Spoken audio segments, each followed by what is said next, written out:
ทุกคนที่มีชีวิตเหลืออยู่นี่เด้อต้องทำใจยอมรับกับความเป็นจริงให้ได้ทุกคน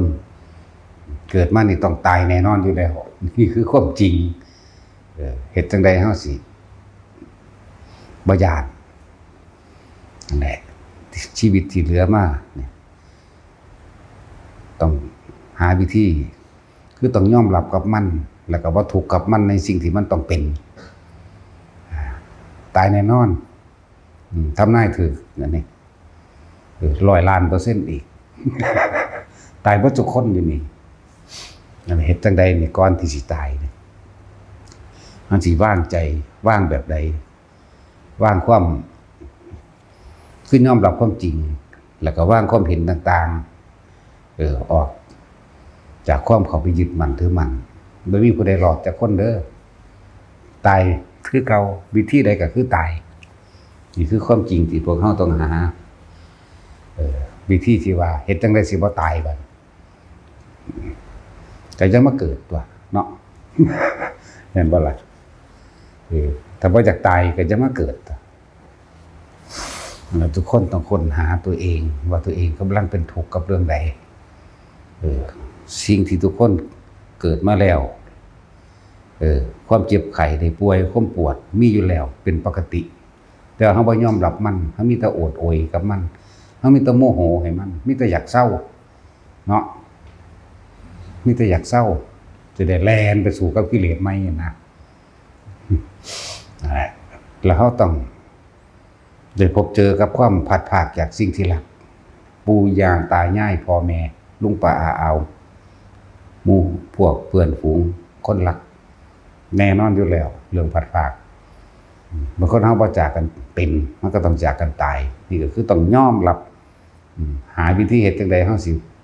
บ่โศกเศร้าบ่อะไรสิ่งที่เฮาต้องยอมรับมันความเจ็บปวดความป่วยชีวิตทุกคนมีมาเท่าเดิมนี่ผ่านมาเบิดแล้วแหละบ่เป็นเรื่องนึงก็เป็นเรื่องนึงบ่ป่วยเรื่องนึงก็ป่วยเรื่องนึงอยู่แล้วอย่างน้อยๆที่ว่าบ่เป็นมันก็ต้องเป็นบัดแล้ววะปวดหัวแล้ววะเนาะ ปวดหัวปวดแขวมันต้องมีแล้ววะพัดพาจากสิ่งที่รักนี่ทุกคนต้องเจอทุกคนอยู่แล้วจังว่าเฮ็ดจังใดเฮาสิยอมรับกับมันกับสิ่งที่มันต้องเกิดกับสิ่งที่มันต้องจริงคำว่าธรรมะแปลว่าความจริงจริงแบบนี้แหละจริงความเกิดแม้ความเกิดก็เป็นทุกข์เจ็บไข้ป่วยแก่ก็เป็นทุกข์เพราะว่าหยังมันบ่ยอมรับแล้วก็การเดินทางเถอะทะบ่สะดวกสบายบ่คล่องเหมือนเดิมเด้แก่เจ็บนี่ก็ต้องยอมรับกับมันบ่เก็บหัวก็ต้องเก็บแขวเก็บแข้งเก็บขาเหยียบตะปูเหยียบน้ำเป็นบาดเป็นแผลนั่นนี่ตั้งสั่นล่ะเจ็บนะสุดท้ายนี่ตายนะ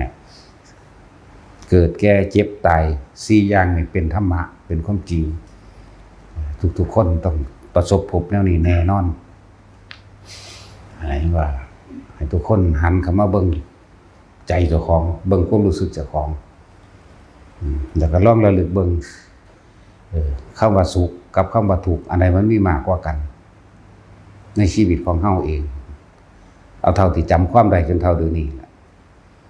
มันจะหาบ่เห็นเด้เนาะหาบ่มีเด้ระลึกเบิ่งดีๆเด้อบ่มีเลยบ่มีแล้วจังว่าให้พิจารณาแล้วเกิดความเบื่อหน่ายเบื่อหน่ายจากการเห็นตามความเป็นจริงซะก่อน เห็นตามความจริงคือญาณทัศนะหมายถึงว่าเห็น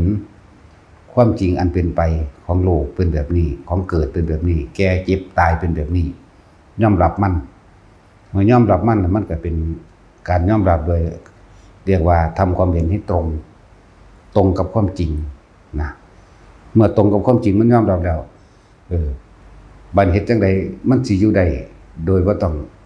มีความเห็นอันอื่นๆอีกมาแทรกอะไรเพิ่นจึงมีภาวนาให้ บ่ให้คิดนั่นคิดนี่ คนเฮามันก็ทุกข์เพราะคิด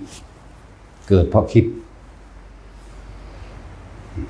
เรียกว่าผ้าเฮ็ดเบิดทุกอันทุกอย่างนี่สั่งสมหยังสั่งสมความเสียสละเด้บ่แม่นสั่งสมเพื่อสิให้ได้มาเด้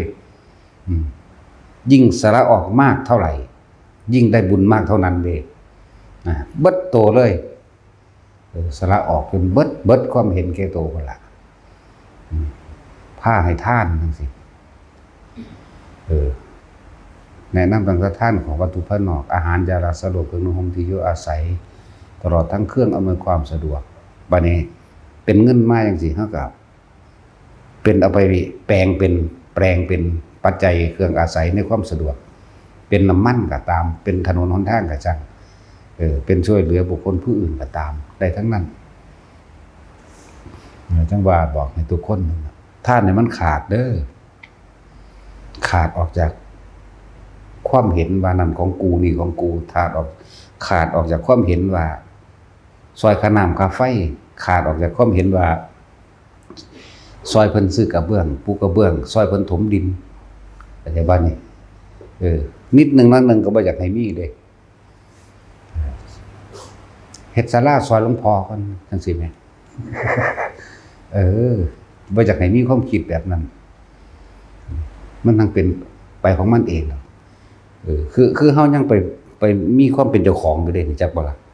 มาล่ะนั่นแหละจึงว่าขาดออกจากความเห็นแก่ตัวขาดออกจากตัวนี้ไปเลยชินเฮ็ดดูเขาทำให้มากทำให้บ่อยเกิดความเคยชินในซอยคือเฮาสิให้ท่านหยังซอยผูกเรือไผกับฉันเฮาเลยบ่คิดน้ำมันเลยแม่เฮาเลยบ่มีความหวังจักบ่หวังว่าเพิ่นสิเฮ็ดตามที่เฮาให้ไปบ่น้องมีความหวังอย่างซั่นแหละให้ไปแล้วขาดไปเลยบ่ต้องมีความเห็นความเห็นทั้งเบิดไปร่วมลงตรงที่ความเห็นแก่ตัวคือเอาแหละแต่จังว่าแบบนี้เฮาทำให้มากทำให้บ่อยทำให้ชินบ่มีความหวังมีหยังแล้วกันแล้วไปสบายใจบ่ได้คิดต่อบ่ได้คิดนำเพิ่นจึงบอกว่าไม่หวังผลในทานไม่มีจิตผูกพันในผลทางทานบ่คิดไขควรบ่คิดต่อเฮ็ดบ่นออันนั้นบ่นอนี่บ่นอคืออาหารเดี๋ยวมาทานน่ะบัดนี้มันสิผูกพันกับบุคคลที่เคารพนับถือหรือบุคคลที่เฮาศรัทธาเด้อันนี้มาให้คือเขาเฮ็ดอันนั้นอันนี้มาให้หลวงพ่อนั่นคือหลวงพ่อว่าปล่อยผู้เดียวเขาก็กินได้ว่ะแม่นบ่ล่ะอันนี้ทำมาหลวงพ่อโดยเฉพาะเลยนะเขาว่าคือจะฝันว่าเฮาสิกินอีหลีนั่นแหละพระอยู่นี่บ่ได้กินเฮาสิกินได้บ่ก็ใช่ว่าล่ะทุกคนต้องได้กินนั่นแหละมันเป็นความเห็นแก่ตัวบ่เอาเห็นแก่ตัวแม้กระทั่งผู้รับถ้าผู้นั้นบ่เข้าใจก็ใช่ว่าล่ะแล้วก็เห็นแก่ตัวของบุคคลผู้ที่ให้ทานพร้อมบ่ให้ถือเอาจักอย่างเด้พวกเจ้าบ่ธรรมดาเด้ตั้งใจอย่างปรุงมาอย่างดีแบบนั้นแบบนี้เพื่ออาจารย์ว่าซั่นเฮ็ดข้าวหม้อมาแก้วเดียวที่อย่าฝันว่าเพิ่นสิกินบ่กินอยากบ่แต่หลับอยู่พวกเจ้าก็ได้บุญไปอยู่แล้วมันนั่งเป็นบุญในความเห็นแก่ตัวพวกเจ้าบ่ว่างขาดออกจากความเห็นแก่ตัวอยากให้เพิ่นย่องติโอ้ยสิมันดีแท้อันมาอีกเด้อบ่มีทางมีตราแหละยังเห็นแก่ตัวอยู่ได้นี่บ่บัดนี้ผู้คิดบ่ถูกคิดบ่เป็นเนาะเห็นแก่ตัวนั้นใดเฮาเฮ็ดให้มั้ยเนาะก็เข้าใจว่าจังซั่นเด้เห็นแก่ตัวตัวเจ้าเป็นเจ้าของมันบ่แม่นเป็นเจ้าของเฉพาะของทานเจ้าเป็นเจ้าของฮอดข่อยเข้าใจว่าล่ะเป็นเจ้าของฮอดหลวงพ่อพุ่นน่ะธรรมดาบ่จะให้หลวงพ่อแข็งแรงสมบูรณ์ผู้เดียวบ่แข็งแรงอยากอยู่แต่ว่าอันจะให้หลวงพ่อยืนผู้เดียวบ่เอาเด้อันตัวนั้นเบาได้ยืนนั่นแหละเฮ็ดความหมายท่านให้ขาดออกไปเลยจาคะสละความเห็นทั้งเห็นแก่ตัวทั้งเห็นแก่เพื่อหวังผลข้างหน้าก็บ่ให้มีเลยเพราะการให้ท่านมันก็มีหลายอย่างเป็นการสื่อสารที่ดีที่สุดในหมู่สัตว์ทั้งหลายก็เป็นอย่างหนึ่ง แต่ว่าที่ดียิ่งก็นั่งเข้าไปอีกคือว่าบ่หวังผลในทานบ่มีจิตอุปาทานผลในทานบ่ได้ไปสั่งสมความอยากได้อยากดีอยากมีอยากเป็นแม่นบ่ล่ะจังซั่นแหละแล้วก็ทางว่ายังว่านั่นแหละจะมาเฮ็ดให้หลวงพ่อผู้เดียวได้บ่กินให้พวกเจ้าเด้ ถ้าก็มีมามากๆหลายอยู่ดอกแนมถ้าหยิบของเพิ่นดีใจโลดนั่นติดยึดนั่นว่าล่ะยึดติดเด้นั่นสั่น จังบอกไว้ว่าโดยความหมายนี่คือบ่ให้ทุกคนหวังหยังเลยขาดออกเลยชินเขาคนพวกนี้สิบ่มีความเข้าไปติดจักพอจิตบ่มีหม่องตั้งนะความคิดบ่ไปคิดถึงถ้ามันมีหม่องตั้งหรือว่าไปคิดถึงแล้วนั่นแหละเป็นเหตุแห่งความเกิดทั้งหลายแห่งหมู่สัตว์เข้าไปยึดมั่นเอาเด้อแหละความยึดมั่นถือมั่นก็ว่าตัณหาอุปาทานก็ว่าหมายถึงว่าขนาดท่านนั้นยังเน้นมาตลอด นี่ก็เรื่องนึงมันก็เบื้องต้นมันสำคัญเด้อสำคัญด้วยการเบื้องต้นด้วยนี่ผู้เจ้าองค์ได้กระสร้างเวลาเพิ่นแสดงทำเพิ่นก็แสดงเรื่องการให้ท่านก่อนมันบ่ท่านเป็นการประสานสมานมิตรเป็นเครื่องสื่อสารที่ดีที่สุดในหมู่สัตว์เป็นการแสดงน้ำใจก็ว่าไปแต่ว่าเลยน้ำใจเข้าไปในหันมันจะเป็นเห็นแก่ตัวหรือบ่เห็นแก่ตัวต่างหากล่ะสิเป็นน้ำใจจริงบ่สิเป็นเมตตาสิเป็นกรุณาช่วยเหลือผู้อื่นบ่สิเป็นมุทิตาสิเป็นอุเบกขาบ่เนี่ยนะฮะจังเน้นทำเบื้องต้นมันเป็นแล้วระวังทำกลางและสูงสุดเป็นไปของมันเองเบื้องต้นในการให้ทานขาดออกด้วยจากความเห็นแก่ตัวขาดออกจากความหวังได้ดีมีเป็น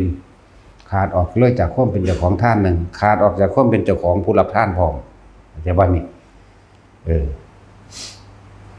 อย่างสั้นแหละคือนางพระชาบดีโคตมีเนาะเราเฮ็ดผ้า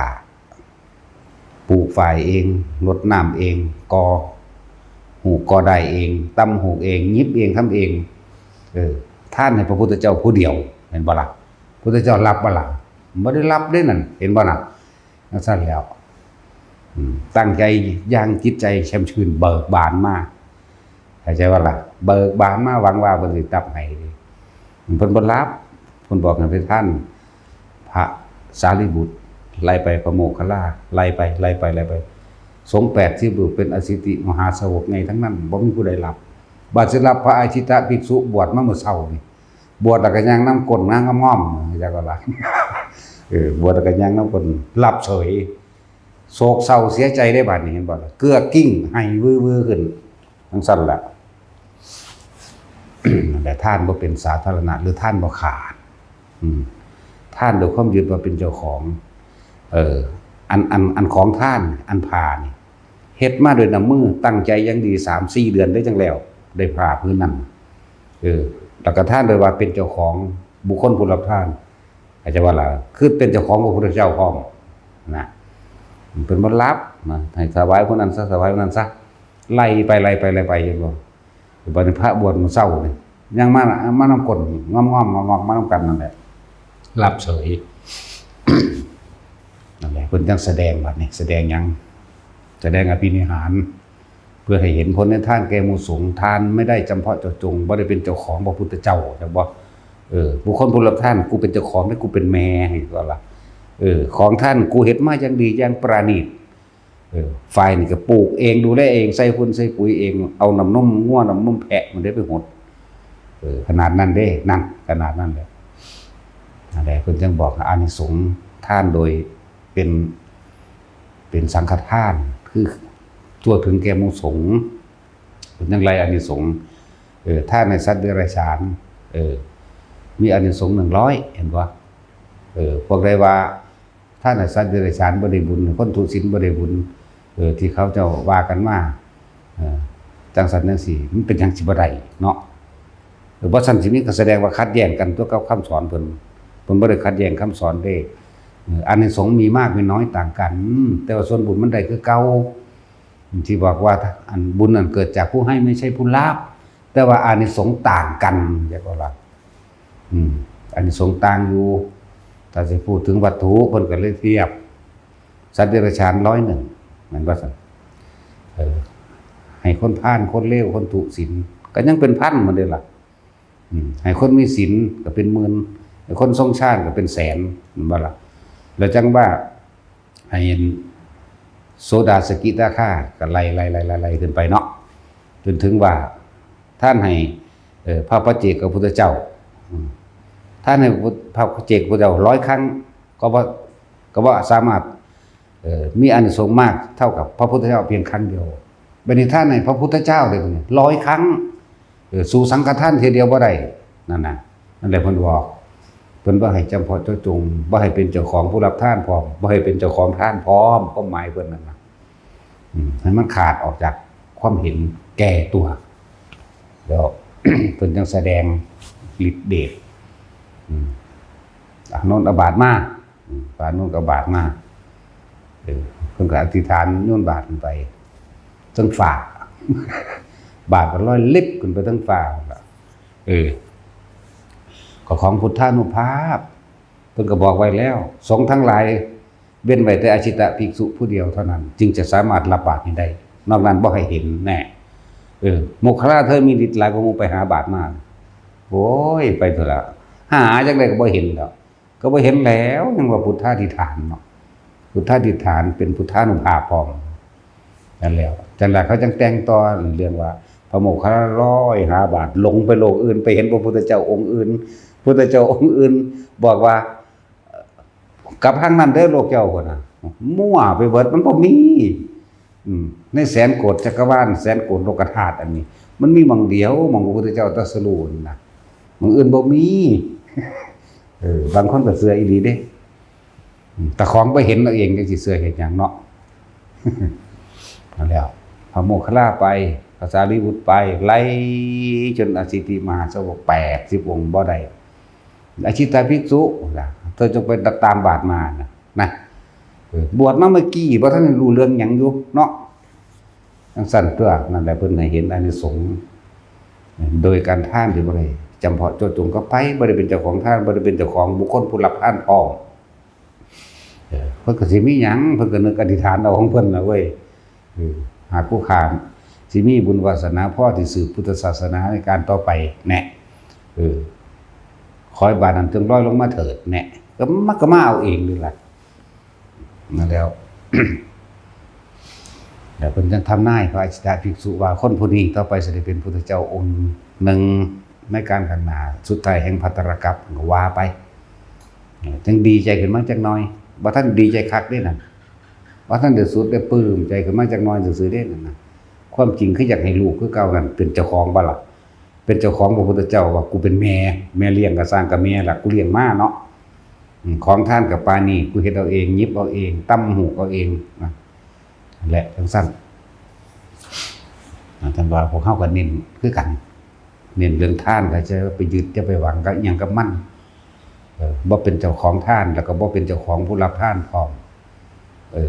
ลักษณะนั้นเดียวกัน เห็นบอกมันมีเรื่องแบกออกมาอยู่ว่าพระโมคคัลลานำหาบาทเนาะที่เขาเอามาเว้ากันอยู่นะหลงไปอีกโลกนึงไปพบพระพุทธเจ้าองค์นึงว่าซานพระเจ้าองค์นั้นพูนพระโคดมที่พูนเด้อโลกพูนเด้อว่าซั่นกลับไปตามทางนี้เด้อเธอจงดูแสงสว่างเราตถาคตจะส่องฉัพพรังสีให้กลับโลกพุ่นว่ามั่วไปเบิดอรวดนั่นแหละหลายอย่างอีดอกที่เฮาเกิดความเชื่อว่ามันเป็นจริงนะอย่างเช่นการวาดรูปอันนางธรณีสุนทรีวนิดาม้วยผมไล่หมู่ม่านทั้งหลายออกมันเป็นไผเด้อนางธรณีเนาะพระอินทร์พระพรหมก็ยังหนีหุ่นพระพรหมก็ลืมหอดจักลืมหอดสัง ปานนั้นว่ามาอารักขาเพิ่นพระสยามเทวาธิราชลืมตรีศูนย์โอ้ยจังซั่นตัวพระอินทร์ทั้งย่านก็มูอีก ลืมอาวุธลืมจักรจังซั่นล่ะวิษณุท้าววิษณุมีธนูเด้พอตะเปียงป้างมัน ห่อก้อนหมูอีกบักฆ่านั่นไปเลย ได้อีกยังอยู่เดียวนี่ได้ทางด่าจังซั่นแล้วเพราะนั้นว่าเอ้ยไปอารักขาพระศาสดาจังซั่นจังซี่เพิ่นบรรยายไปเนาะบัดมีไผมากันหนีจากเพิ่นแนวสิอารักขาห้ามพ่อหาแม่ว่าซั่นตัวบัดนี้ด่าไปเบิด เขาก็ยังอยู่เท่าเดิมนี่ดิกระดาแมงที่เราผู้ใดบอกสู้เห็นเท่านั้นเนาะขึ้นไปสู่วิมานของตนบางรุ่นนั่นนะไอ้วิษณุขึ้นไปสู่วิมานของตนเปิดหน้าพระแกออกมาเอามือหาเบิ่งห่างๆบัดนี้แม่เบิ่งรู้ว่าไผสิชนะอันเนี้ยโอ้ยกูศูนย์คือหยังนี่ สุสิมีไปเห็นหยังเอาจังซั่นแหละจังซี่อีกอันนึงบัดนี้คนเฮาพวกกันขอนั่นขอนี่น้ำเขานั่นนะแต่ตัวเขาเองยังเอาตัวบ่รอดอยู่เนาะมันจะไปหามาตั้งใดมาเสกให้ผู้ใดใดเนาะไม่ว่าล่ะอันใดนี่เดือนเท่านี้มวยผมเฮ็ดให้น้ำไหลผัดพวกพญามารนั่งเท่านี้มันเป็นไผ แล้วที่คิดว่าบ่แม่นเวลาที่เกิดเหตุการณ์ใดก็ช่างพระพุทธเจ้าเฮาย่อมอาศัยสัจจะบารมีย่อมระลึกถึงสิ่งที่เพิ่นกระทำไว้ตามความเป็นจริงมันจึงเป็นมาเอาเองจะว่าล่ะบ่แม่นนั่งธรณีพูดขึ้นมาเด้นั่นแหละที่พระโบราณมันเขียนไว้อายันตุพนโตอิทัทนะศิราเดกคัมมะปัญญวริยคันติสัจจะญาณเมตตายุทธาจะโวคันหะทะอาวุธานิตุเพิ่นเรียกบารมีของเพิ่นว่าเราตถาคตให้ทานมากไม่หาประมาณบ่ได้เลยรักษาศีลยิ่งด้วยศีลบารมีเนกขมะบารมีด้วยขันติบารมีสมัยนั้นที่เคยเกิดเป็นนั้นเป็นนี่ก็ว่าไปวิริยะไล่ไปเรื่อยตัวนั่นแหละจังก่อร่วมเกิดเป็นเรียกว่าบุญญาฤทธิ์ของเพิ่นเองตัวมันบ่แม่นนั่งธรณีเด้อนี่คือความเชื่อที่พวกเฮาเห็นในภาพบาดมากับคนบอกวางสันมานำกับการดีดพินซ้ำสายจังซี่ก็บ่แม่นเด้เทวดาทั้งหลายสิมาเก่งปานนั้นสิมาสอนให้คนผู้หนึ่งไปเป็นพระพุทธเจ้าได้จังไดก็แสดงว่าต้องเก่งกว่าพระพุทธเจ้าตัวเทวดาดีดพินซ้ำสายนั่นบ่ล่ะมันบ่แม่นพระยังละโสและโกริวิสะยังนี่เด็กเกี่ยวกับเรื่องนี้พระองค์นั้นเป็นสุขุมารชาติเป็นกษัตริย์ฟ้าตีนของเพิ่นมีขนเด้ย่างเหยียบพื้นนุ่มเนาะเพิ่นเล่งความเพียรของเพิ่นย่างกันตีนแตกเลือดออกพระพุทธเจ้าฮู้ว่าผู้นี้ตะกี้เพิ่นมักเสียงพิณพุทธเจ้าเลยเว้าเรื่องพิณถ้าเคียงเกินไปมันเป็นจังไดมันขาดถ้าย่างเกินเป็นมันเป็นจังไดมันบ่ม่วนจังซั่นแล้วแต่พอดีเด้จังซั่นแล้วเพิ่นก็ได้สติชุขึ้นมาโอ้เฮาเร่งเกินไปจังฝึกโดยกลางๆจังบรรลุอรหันต์เพิ่นเว้าพระพุทธเจ้าได้เป็นผู้สอนพระอนันต์ยังละโกริวิสะอย่างนี้ละต่างหากบ่แม่นเทวดามาดีดพิณให้พระพุทธเจ้าฟังแล้วให้พระพุทธเจ้าเก่งให้พระพุทธเจ้าตรัสรู้เป็นพระพุทธเจ้าแสดงว่ามันมีผู้เก่งกว่าพระพุทธเจ้าตัวสัตว์เนาะ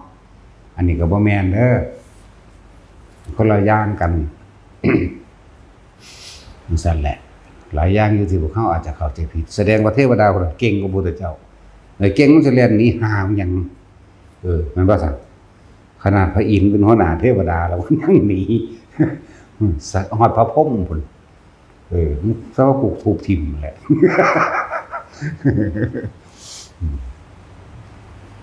ทุกอย่างมันเกิดขึ้นจากตัวเขาเองเห็นเบิดเด้อบ่ได้เกี่ยวว่าไผสิมาหมู่เทพเทวดาอินทร์พรหมซอยได้บ่ซอยได้จริงๆแต่ว่าเกิดจากบุญของเฮาเองเกิดจากการสังสมของเฮาเองเด้บ่แม่นอยู่ซื่อๆสิไปขอเอาตัณหาไปขอติเอาความอยากของเจ้าของไปขอได้คนเนาะห่วยมันมีบุญสักอย่างมันเห็นหยังก็ได้เบิดตัวเนาะกับสัจจะคือความจริงเฮาสั่งสมไว้เองของเฮาแล้วของเก่าเฮาเบิดได้ล่ะแม่นว่าล่ะสั่งผมไปจังได๋ไม่รู้จื้อบ่ได้มันโดน จังซั่นแล้วเฮาก็ใส่สัจจะไปพร้อมแหน่คือความจริงสัจจะชนะทุกอย่างเด้เอาแล้วเพิ่นก็ใส่สัจจะบารมีคือกันเห็นบ่ล่ะ ที่เพิ่นเรียกอายันตุพนโตอิทัฏฐานะเนี่ยเพิ่นหมายถึงเพิ่นระลึกถึงบารมีที่สั่งสมมาพูดเถียงกันซะก่อนกับมิตรสวัสดีมากเถียงกันซะก่อนบัลลังก์นี่สมควรแก่เฮาเจ้านี่เป็นไผเป็นสามนุษย์ธรรมดาหนีออกไปเดี๋ยวนี้นั่นแล้วจังซั่นแล้วยังไว้พูดเพิ่นตั้งสัจจะมาซะเมื่อครั้งเราเสวยชาติเป็นโพธิสัตว์ในการครั้งนั้นตั้งต้นปรารถนาอันเป็นปฐมกัปอันเป็นปฐมเหตุในสมัยนั้นเราชื่อว่านางสุทธิดาวิสุทธิดานั้นวิสุทธิดาในครั้งนั้นพระศาสดาพระองค์นั้นซึ่งเป็นพี่ชายของเราเองมีพระนามว่าเนี่ยไล่มาจนกลับมาถึงวัดออกปากกับพระพุทธเจ้าองค์นั้นจนได้รับพุทธรัฐพยากรจากพระพุทธเจ้าองค์นั้นก็ว่าไปพระตถาคตได้พิจารณาแล้วทำอะไรที่สามารถทำให้สำเร็จพระโพธิญาณได้ระลึกถึงท่านก็ระลึกถึง3อย่างท่านบารมีท่านอุปบารมีท่านปรมัตถบารมีไล่ไปจนในสมัยเพิ่นเป็นสุเมธาดาบทแผ่นดินก็ยังสะเทือนแอ่งน้ำก็ยังตกตีกันแตกได้ในพระพุทธเจ้าที่บังกรหมู่มหาชนเป็นแสนเป็นล้านขนาดภิกษุสงฆ์200,000ประมาณนั้นแหละก็ยังตกใจย่อนเพราะว่าการสะเทือนเพิ่นระลึกถึงบารมีของเพิ่นที่สร้างสมไปต่อไปนี่จะสร้างสมหยังแน่ไล่ไปนั่นแหละเกิดแผ่นดินสะเทือนเปรี้ยงป้างกันมาคนประชาชนแลนหุ่มเขาใส่พระพุทธเจ้าเห็นบ่ล่ะบ่แม่นว่าพึ่งพุทธเจ้านั่นแหละบ่แม่นสิไปปกป้องพุทธเจ้าดอกนั่นแหละปฏิบังกรรับพุทธธรรมนายแล้วเดี๋ยวสุเมธาดาบทนี่เป็นผู้ระลึกถึงว่า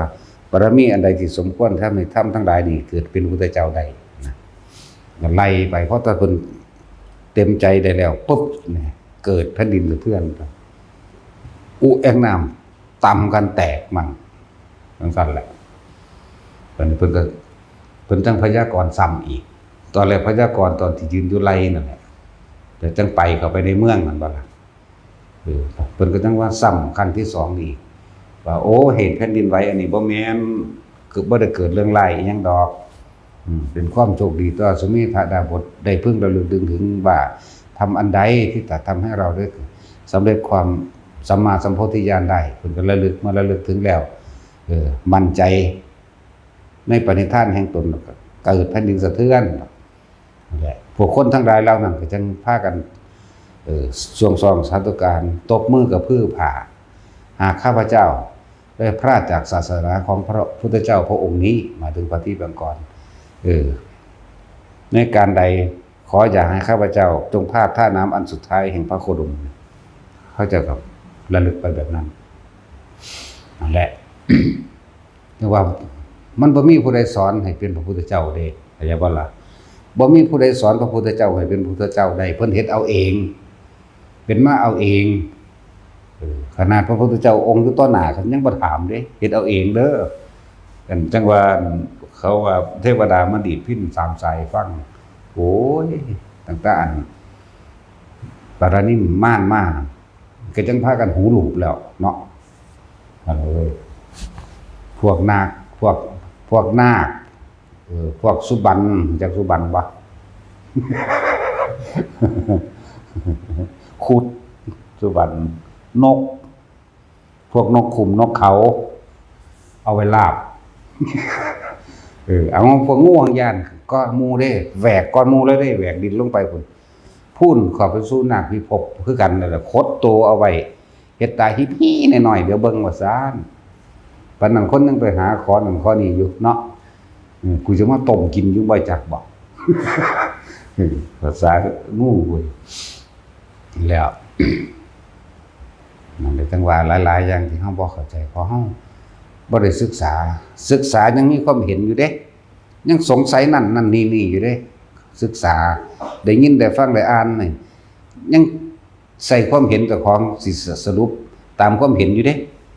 บ่คือผู้เห็นจริงเด้บาดนี้ผู้เห็นจริงบ่ได้สรุปตามความเห็นแต่ว่าบอกไปตามความจริงเด้คนละเรื่องกันเด้อแล้วเอายังก็เอามันจริงน่ะเห็นมันจริงซะน่ะได้จริงเบิดนั่นแหละ พิ่นสั่งสมมากว่าสิเป็นพุทธเจ้านำธรรมอันเป็นง่ายๆมาให้เฮานี่พอแห้งเนาะพวกเฮานี่มันหังง่ายกว่าเก่าอีกเด้เฮาลัดเอาของเพิ่นอีกต่างหากลัดเอาเลยที่มาบอกวิธีให้เฮ็ดอยู่นี่คนที่ทรงฌานเจริญฌานเรียกว่าจิตมิถิยูหรือวิหารธรรมนั่นเองจิตมันร่วมคำว่าจิตร่วมคือมันบ่คิดนั่นเองจิตกับผู้รู้กับจิตคือสิ่งเดียวกัน แต่ว่าเอามาร่วมไว้ในฐานที่ตั้งแห่งจิตฐานที่ตั้งแห่งความรู้สึกแห่งใจเอามาตั้งไว้หน้าผากนี่โลดการฟังธรรมเฮาก็มีฟังเป็นประจำเป็นปกติคนที่มีเครื่องอยู่แล้วหรือว่าวิหารธรรมก็ว่านี่คือทรงฌานเจริญฌานอยู่หน้าผากนั่นแหละไปผู้ใดน่วงๆนึบๆอยู่หน้าผากได้อยู่หัวได้นั่นแหละเอิ้นว่าทรงฌานเจริญฌานเอาอาการปิติตัวนี้มาเป็นเครื่องบ่งบอกว่าจิตร่วมก็ว่าจะไปเทียบได้อันจิตร่วมกับที่เฮาเคยได้ยินได้ฟังมาจิตร่วมใหญ่ปึ๊บเห็นนั่นเห็นนี่อันเป็นอำนาจของจิตร่วมนั่นแหละเพราะมันบ่คิดมันบ่คิดได้นานก็เลยเอิ้นว่าอำนาจแห่งสมาธิเกิดภาพนิมิตนี่ยังต่างๆเกิดขึ้นพวกนั้นแหละหังละยากเรียกว่าล่ะมันเห็นนั่นเห็นนี่มันสงสัยไปเรื่อยเนาะอันนั้นคือหยังอันนี้คือหยังดีบ่ดีนำหาอันมันเห็นนั่นแหละคือหัวหลานแลนน้ำลูกแก้วดวงธรรมขึ้นกกใหม่ลูกแก้วดวงธรรมก็เลยพวกบางพวกก็ตกเหี่ยวลูกแก้วดวงธรรมสิไปหาแสงวับแวบๆมันเป็นเครื่องวัดว่าโซดาสกิลาค่ามันเมาแล้วนั่นน่ะมันเป็นเครื่องผสมเหล้าโซดาสั่นเด้ออันนี้นั่นคำว่าจิตร่วมก็ว่าคือมันบ่คิดเฮาบ่กระจายความคิดออกไปหาบุคคลทั้งหลายอันเป็นคนที่รักมั่งเกลียดมั่งสัตว์ทั้งหลายอารักมั่งเกลียดมั่งทรัพย์สมบัติต่างๆเนี่ยเฮาบ่คิดออกไปมันอยู่ในนี่ประกอบกับการฟังธรรมแบบว่านี้อยู่จังซี่เกิดความเคยชินเป็นคนที่ไม่เรื่องมากบ่นำเรื่องนั้นเรื่องนี้ที่มันกระทบกระทั่งกันมาคิดหลายว่ามีเครื่องอยู่แล้วบุคคลประเภทนี้บัดนี้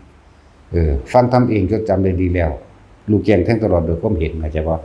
แม้จะสิฟังธรรมจากพระพุทธเจ้าก็สร้างหรือสงฆ์สาวกของพระพุทธเจ้าก็สร้าง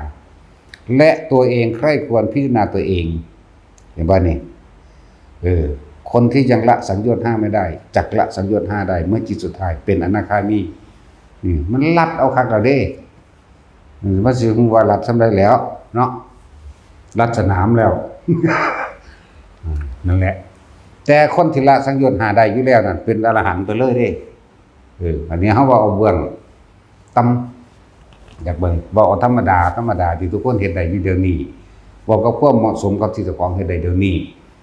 ฟังดีๆเฮามีวิหารธรรมโดยการทรงฌานเจริญฌานนี่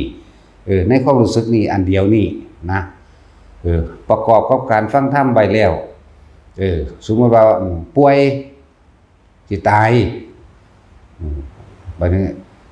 เอาเทปธรรมเอามีผู้ไปแสดงธรรมให้ฟังหรือเปิดธรรมะฟังจิตสุดท้ายใจขาดปุ๊บไปอนาคามีบัดนี้บ่ได้อันบ่มีเทปบ่มีเทปฟังบ่มีคนแสดงธรรมให้ฟังแต่ตัวเองน่ะทรงจำเอาเองนั่นบ่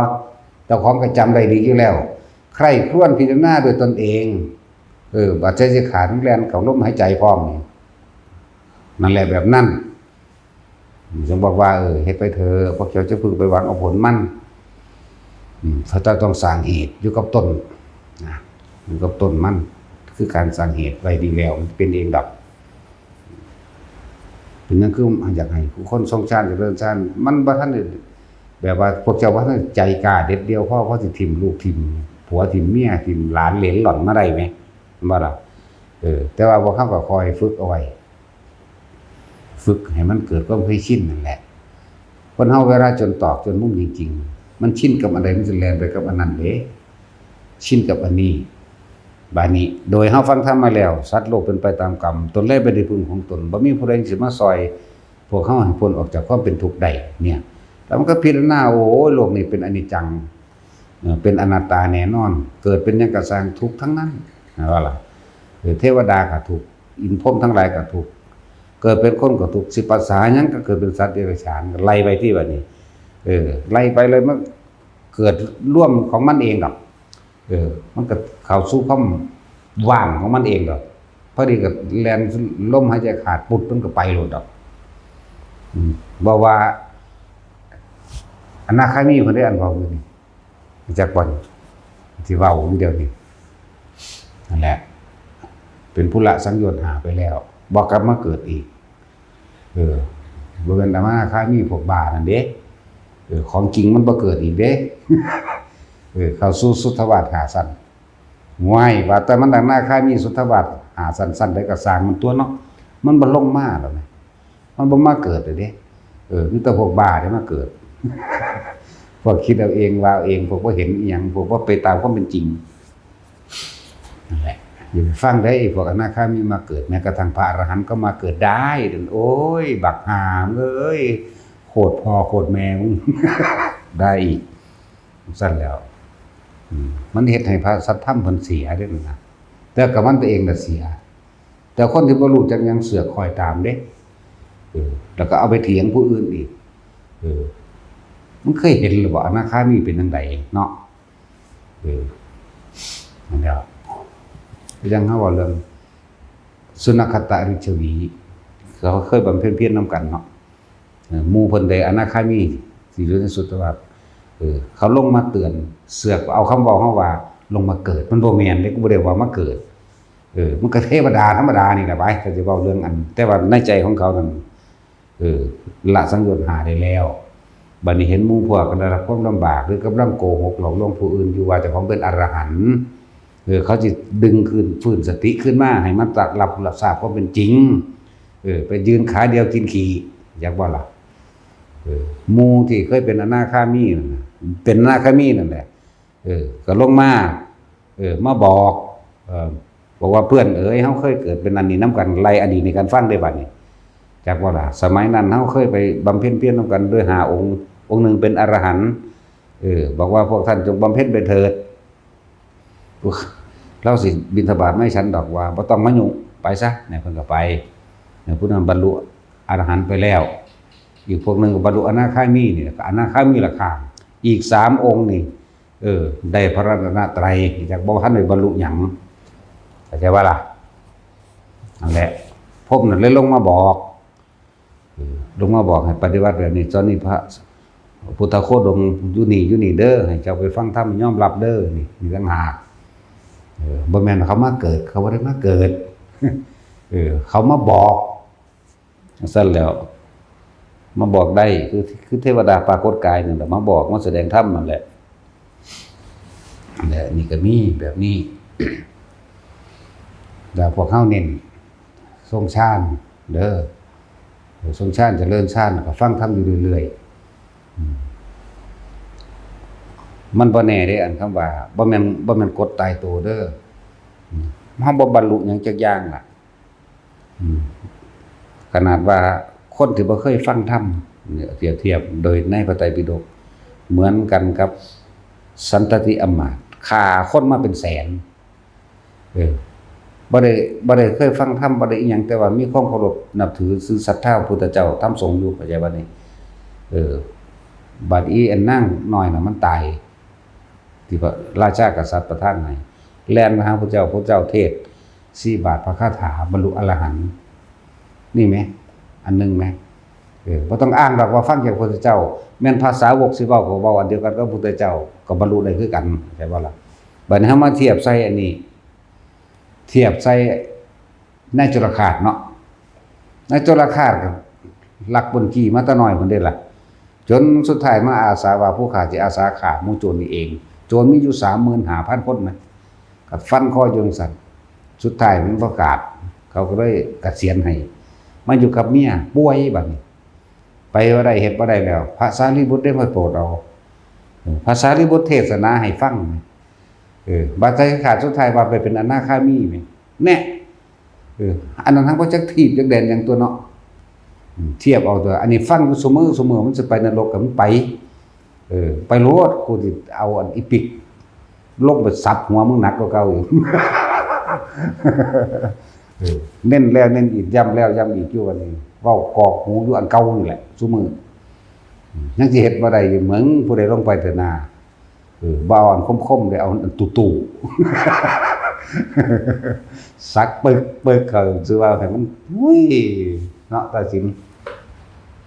บ่แม่นสิได้เมียนตาสินนี่บ่คนหมู่นั่นแหละที่เฮาทองที่พวกเฮาทำวัดอยู่ซุมื้อ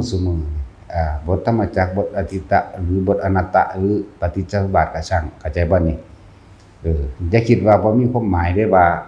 ท่องไปบ่ฮู้จักคำแปลบ่ได้ความหมายอย่าคิดเฮาเห็นอยู่ได้ว่าท่องไปก็ไร้ประโยชน์ที่ว่าท่องจำเป็นภาคภาษาบาลีบาดนั้นมันนั่งฮู้ดอกรู้จักบ่ล่ะมันนั่งฮู้ดอกบาดตายไปแล้วนั่นแหละบาดนี้ไปตกค้างอยู่สวรรค์ชั้นใดชั้นหนึ่งมันก็พิจารณาเอาเองได้มันเข้าสู่ภาษาใจเราได้บาดนี้ในตัวนั้นรู้จักบ่ล่ะเพราะฉะนั้นสิว่าเทวดาเขารู้ว่าจากความคิดคนบอกมันคือหูฝรั่งได้สั่นว่ามันคิดแนวใดเนาะคือหูอันคนลาวเฮาได้คือหูคนภาษากลางได้คือหูภาษาจีนเขมรได้แม่นว่าล่ะก็ซั่นตัวนั่นแล้วฟังไปเถอะถ้าเฮาไปตกข้างอันใดอันหนึ่งในสวรรค์ชั้นใดชั้นหนึ่งเฮาสามารถพิจารณาด้วยตัวเองได้บ่แม่นว่าอายุสวรรค์นั้นเบิดแล้วสิลงมาเกิดใหม่โดยนรกก็ตามโดยมนุษย์ก็ช่างหรือเดรัจฉานก็ช่างมันบ่แม่นแค่นั้นเด้บางจำพวกบางคนจักว่าบางองค์จากชั้นที่1ไปสู่ชั้นที่2ที่3ที่4ที่5ก็ได้จักว่าล่ะขึ้นบนเลยก็ได้นั่นแล้ว นั่นว่าบ่แม่นว่าบ่มีผลมีบางคนตายบ่รู้จักว่าสิระลึกนึกถึงหยังนึกถึงบทสวดก็ไปสวรรค์ก่อนเลยเว้ยว่าโดยกลางๆเอาไว้ว่าไปสัญญามาจักว่าล่ะพวกมักสวดมนต์มีความรู้สึกพอใจในการสวดมนต์บทนี้โอ้ยม่วนกูมักหลายที่มีเศร้าภักวาจังซั่นแล้วมักแต่ก็ไปอยู่สวรรค์ชั้นนั้นซะก่อนนี่บ่ทันได้ตะบ่โดยพื้นฐานมันไว้ซะก่อนเด้นี่บ่พื้นฐานมันเด้นี่เดี๋ยวมันสิมีคนแย่งเดี๋ยวต้องดักแมงไว้ก่อน พื้นฐานเรียกว่าโคตรแมงนี่บ่โดยพื้นฐานคนคิดถึงท่านก็ไปแค่ตาตุ่มนั่นแหละเห็นบ่ล่ะคนภาวนาพุทโธหรืออันใดอันหนึ่งนั่นก็ไปดุสิตคนมักสวดมนต์ก็ไปโอบ่แม่นดุสิตดาวดึงคนมักสวดมนต์ก็ไปยามาคนมักซอยเหลือผู้อื่นวิจัยจิตใจกว้างขวางทรงพรหมวิหารสีมักซอยเหลือสัตว์ทั้งหลายทั้งโลกก็ไปดุสิตสั่นเลยดุสิตไปอีกก็มีอยู่กับลักษณะเดียวกันแต่ว่าเพิ่มเติมลงไปอีกทำมากทำน้อยอันต่างกันสั่นเราดูพื้นฐานคนชนชาตินั้นได้แช่ปัทมฌานกสร้างแต่ในการระลึกนึกถึงองค์ท่านตัวเองได้ลมหายใจกับปิติอันใดหนึ่งเกิดขึ้นตายซ้ำไปปริสัชชาก่อนเนี่ยห่วยชั้นที่1ปริสัชชาพระโลหิตแต่หอดมหาพรหมาได้ล่ะที่2ก็ไปที่เนี่ยหอดอภัสราตุนไล่ขึ้นไป ที่3ที่4ก็เลือกเอาโลดเลือกเอาเลยสั่นแหละว่าให้ทุกคนนั่นนะทุกอย่างมีผลเบิดเฮาสร้างเหตุแนวใดเดี๋ยวเฮาคือจังเฮาสวดบทกรณีจังซั่นบัดว่านั่งแปลได้ดอกเอาตอนนี้แปลบ่ทันได้เนาะสวดธรรมจักรตอนนี้แปลบ่ได้สมมุติว่าแปลบ่ได้มันนั่งแปลได้ดอกว่าตายไปแล้วบทใดก็สั่งแปลได้ทั้งเบิดบัดนี้บทอเสวนาก็แปลได้เองดอกหรือเข้าใจดอกนั่นแหละพาไปตกค้างในสวรรค์สันใดสันหนึ่งอานิสงส์ของการท่องจำท่องบนสวดมนต์สาธยายเขาจะบ่นี่อันนี้อานิสงส์ของการท่องบนสวดมนต์สาธยายห้องปากขึ้นใจของเจ้าของเองหรือรู้แจ้งแท้งตลอดตามความเป็นจริงตามความเห็นจริงแต่ว่ากูยังเฮ็ดบ่ทันได้เขาจะว่านี่กูยังละบ่ได้แต่ว่ากูฮู้อยู่จังว่านี่ว่าสิตายไปนึกถึงบทสวดมนต์บทใดบทหนึ่งก็ไปค้างไว้ซะก่อนอานิสงส์ต่อไปสู้ว่าแต่ท่านพระพุทธเจ้าองค์ใดองค์หนึ่งเข้าใจบ่เพิ่นเทศนาเพียงครั้งเดียวบรรลุข้างบนเลยเป็นอรหันต์ไปเลยบัดนี้ถ้าบ่ท่านหรือแม้ปัจจุบันนี้ภิกษุผู้ทรงฤทธิ์องค์ใดองค์หนึ่งขึ้นไปแสดงธรรมก็บรรลุได้ นี่อันที่สองอันบ่อันที่สามหมู่เทพบรรพสัตว์พวกเดียวกันคุยกันคือพวกเขาคุยกันเรื่องธรรมะนี่แหละสนทนาธรรมกันกับบรรลุไปเลยอันที่สี่ใคร่ควรด้วยตนเองพิจารณาด้วยตนเองกับบรรลุไปเลยได้นี่ไหมมีอานิสงส์แห่งการทรงจำทั้งบนสาธยายธรรมคำสอนพุทธเจ้าต่างหากอันนี้ยังกับเฮ้านี่หาเครื่องอยู่แห่งใจไว้เรียกว่าวิหารธรรมทรงชาติเลื่อนชาติหรือเรือนแห่งใจเรือนแห่งความรู้สึกเฮาอยู่เพื่อหยังเพราะว่าเฮาสิตัดความคิดฟุ้งซ่านออกเอาเลยมาอยู่นี่ตลอดทั้งการฟังธรรมนี่คือฟังตามความเป็นจริงฟังความจริงที่เว้าอยู่เรื่องนี้ฟังความจริงยอมรับตัวเองที่เพิ่นเทศมานี่โอ้ยถือกูเบิดนั่นบ่ล่ะถือกูเบิดแต่กูเห็นบ่ได้คือกันนี่ล่ะแต่ว่าพวกนี้ได้เปรียบปองใดเห็นบ่ได้เห็นบ่แต่อาศัยองค์ชาตินี่พรหมโลกอายุยืนกว่ากันพวกนี้ ไปพรหมโลกพุ่นเด้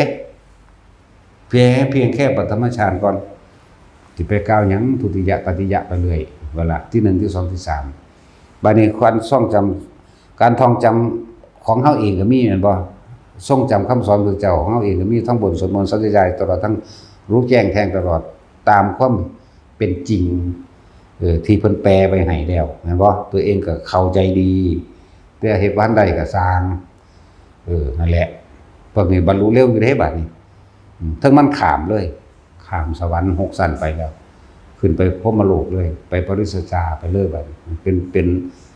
เบื้องต้นปริสจาปโรหิตามหาพรหมาปริตภาอาภัสสราก็ไล่ไปที่หลังลืมแล้วอภัสสราไล่ขึ้นไปสุว่าท่านพุทธเจ้าแน่นอนพวกนี้เดี๋ยวนี้นะสุว่าพระพุทธเจ้าพระศิริยะเมตไตรเทศนาปั้วทีเดียวบรรลุเลยช่างสิเป็นหนึ่งในเท่าใดเป็นโกรธพุ่นละนายหันสนทนาธรรมกันเองก็มีเนี่ยแบบเดียวกันนี่แหละบาดนี้หรือพระอรหันต์องค์ใดองค์หนึ่งผู้ทรงฤทธิ์ไปแสดงธรรมก็มีสนทนาธรรมกันเองก็มีหรือระลึกด้วยตนเองก็มีบรรลุเลยระวังทำกลางก่อนสิเบิดอายุเห็นบ่ล่ะเรียกว่าอุปหัจจะปรินิพพายีจังซี่ละบรรลุไปเลยอย่างสั้นบรรลุก่อนสิ้นอายุของกลับของสวรรค์ชั้นนั้นนะคือเน้นหน่อยจังสิสวรรค์บรรลุแล้วส่วนมันบรรลุไปเลยจังซั่นก็มีจังว่าบ่แม่นบรรลุตอนตายเองนะแต่ว่าได้กับหน้าที่ทิฏฐธรรมในปัจจุบันของเขานั่นแหละบ่เป็นปัจจุบันเฮาจังว่าสิพาเฮ็ดอยู่ทุกอย่างนั่นน่ะ บ่ว่าทานก็บ่ให้ขอหยัง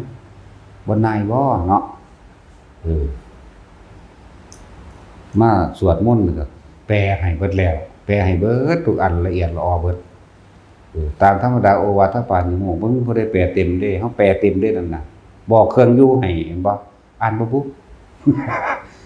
ปฐมฌานที่1ที่2ที่3ที่4ไล่ไปเบิดบอกให้เบิดแล้วส่งก็ส่งให้เป็นเองแล้วทุกคนก็เฮ็ดเป็นเองบ่ทุกคนล่ะอยู่เดียวนี้อย่างนั้นมาก็ที่1ที่2ได้แล้ววะเห็นบ่ล่ะจังซั่นแล้วการแสดงธรรมวะแต่มันอยากดึงใส่ใกล้นี่ปีนใส่ให้แล้วเนาะละเอียดหรือบ่ละเอียดมุนก็ผงมุนก็แป้งเนาะหมายถึงว่าบอกว่าละเอียดหรือบ่ละเอียดแต่เทียบกับมุนก็แป้งอีกเด้แม่นว่าซั่นถ้าซ้ำนี่บ่เข้าใจก็ไปตายซะแม่นบ่ถ้าอยู่โดนมันสร้างบาปหลายนะ ไปตายซะแต่บ่เข้าใจอยู่แต่ว่าเฮ็ดบ่ทันได้ยังไข้เด้แม่นว่าซั่นเฮ็ดบ่ทันได้ก็สิมันได้ซ้ำเพิ่นแม่นบ่ ให้มันได้หยังสิให้มันได้หยังบ่ต้องไปหวังดับโสดาสิกขาอนาคาอายุปกติธรรมดานี่โลดสร้างเหตุไปเถอะผลมันก็อยู่ในเหตุนั่นแหละมันแจ็คบ่ล่ะเวลาใดกันณะใดเดี๋ยวอยู่ทรงฌานจะเดินฌานโดยอุณหภูมิมึบอยู่หั่นนะมันก็ละบ่แห้งแล้วล่ะคนนึงคือจังถามพระอรหันต์เป็นจังได๋สุคืออยากเป็นแท้นะเนาะจังซั่นแล้วมันลอยๆอยู่บ่หรือแนวใดนะหรือมันบ่กินหยังบ่ หรือบ่นอนบ่หรือแนวใดบ่ไข้บ่ป่วยบ่นะคือพากันอยากเป็นเนาะจึงบอกว่าจะไปหาอยู่หม้องอื่นมันบ่มีในหูดังพระอรหันต์ก็อยู่ในหูดังนั่นแหละหายใจเข้าหายใจออกก็อยู่หั่นเลยก็หันว่าซั่นหันใจ หันใจเข้าหันใจออกเลยกันแล้วจังซั่นแหละก็หันใจเลยนี่ ว่าที่เน้นย้ำซุมื้อเลยแนวนี้เนาะจังซั่นแหละอยากให้พลาดแต่ว่าถ้าผู้ใดพลาดตกนรกเสียใจด้วย อีกล้านกว่าปีภาษีมาเกิดอีกล้านกว่าปีล้าน200,000ต่อแล้วล้าน284,200กว่าปีนี่แหละจังสิตัดสรู้เด้เท่านั้นแหละบัดนี้อายุอันนรกพวกเจ้าเอ้ยอย่าลืม10,000ก็ล้านก็มีเห็นว่าล่ะซั่นแล้วพวกเจ้าสิได้กำไรนรกเด้ ถ้าสิ้นศาสนาพระศิริยะเวทไตรไปแล้วอันตทานตรกัปอันตทานตรกัปกับนั้นบ่ได้มีอีหยังเลยเด้ว่านี่